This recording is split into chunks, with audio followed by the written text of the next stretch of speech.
নমস্কার। আজকে আলোচনা করব দ্য স্টেজেস অফ লেবার। তো আগের ভিডিওগুলোতে আমার কি ছিল যে লেবার কি, true labour pain, false labour pain কি, বা কিভাবে ইডিটি ক্যালকুলেশন করতে হবে, এবং আমার প্রথম ভিডিওতে ছিল যে মেকানিজম অফ লেবারটা। তো এখন আলোচনা করব যে আমরা the stages of labour.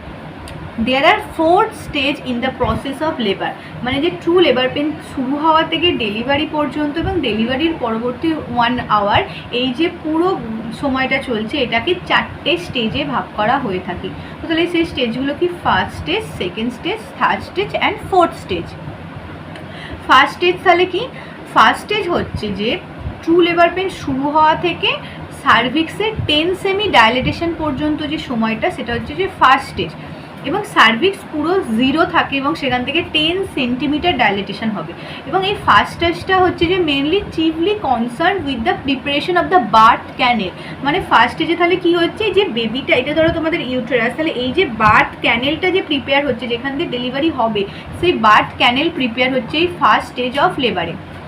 Primary মায়েদের ক্ষেত্রে এই ফার্স্ট স্টেজ অফ লেবারের ডিউরেশন হচ্ছে 12 ঘন্টা, এবং মাল্টি মায়েদের ক্ষেত্রে এই ফার্স্ট স্টেজ অফ লেবারের ডিউরেশন হচ্ছে 6 আওয়ার।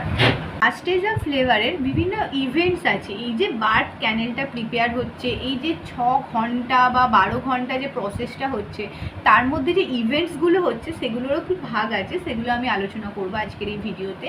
তো আগে দেখে নিই যে সেকেন্ড স্টেজ, থার্ড স্টেজ আর ফোর্থ স্টেজ কি, সেগুলো একটু দেখে নিই। সেকেন্ড স্টেজ তাহলে কি? সেকেন্ড স্টেজ হচ্ছে যে সার্ভিক্স ফুল ডাইলেটেশন থেকে ডেলিভারি অফ দ্য বেবি পর্যন্ত এই যে সময়টা, এটাকে বলা হয় যে সেকেন্ড স্টেজ অফ লেবার। মানে কি হচ্ছে, ফার্স্ট স্টেজে সার্ভিক্স 10 সেন্টিমিটার হয়ে গেল, তো আমরা ভাবছি যে এই তো সার্ভিক্স 10 সেন্টিমিটার হয়ে গেছে, এবার বেবি আউট হয়ে যাবে, কিন্তু না, সার্ভিক্স 10 সেন্টিমিটার থেকে শুরু করে ডেলিভারি অফ দ্য বেবি পর্যন্ত যে সময়টা, সেটা হচ্ছে সেকেন্ড স্টেজ অফ লেবার। এবং এই স্টেজটা হচ্ছে যে প্রাইমারি মায়েদের ক্ষেত্রে 2 ঘন্টা এবং মাল্টি মায়েদের ক্ষেত্রে মোটামুটি 30 মিনিট হয়। তো অনেকেই গুলিয়ে ফেলে যে রাপচার অফ মেমব্রেন থেকে ডেলিভারি অফ দ্য বেবিটাকেই ভেবে নেয় যে সেকেন্ড স্টেজ অফ লেবার, কিন্তু না, রাপচার অফ মেমব্রেন কিন্তু আগেও হতে পারে। কারণ আমরা দেখবো অনেক কেস পাই যে অনেক মা এসেছে, যে এসে বলছে যে দিদি আমার তো জল ভেঙে গেছে, মানে জল ভাঙা কেস নিয়ে এসেছে। জল ভাঙা মানে হচ্ছে যে তার রাপচার অফ মেমব্রেন আগে হয়ে গেছে।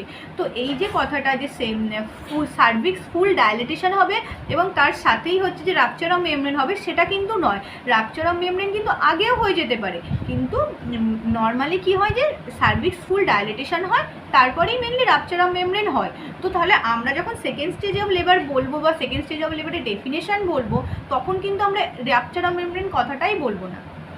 আমরা কি বলবো, যে ফুল ডাইলেটেশন থেকে ডেলিভারি অফ দ্য বেবি পর্যন্ত যে সময়টা, সেটা হচ্ছে যে সেকেন্ড স্টেজ অফ লেবার।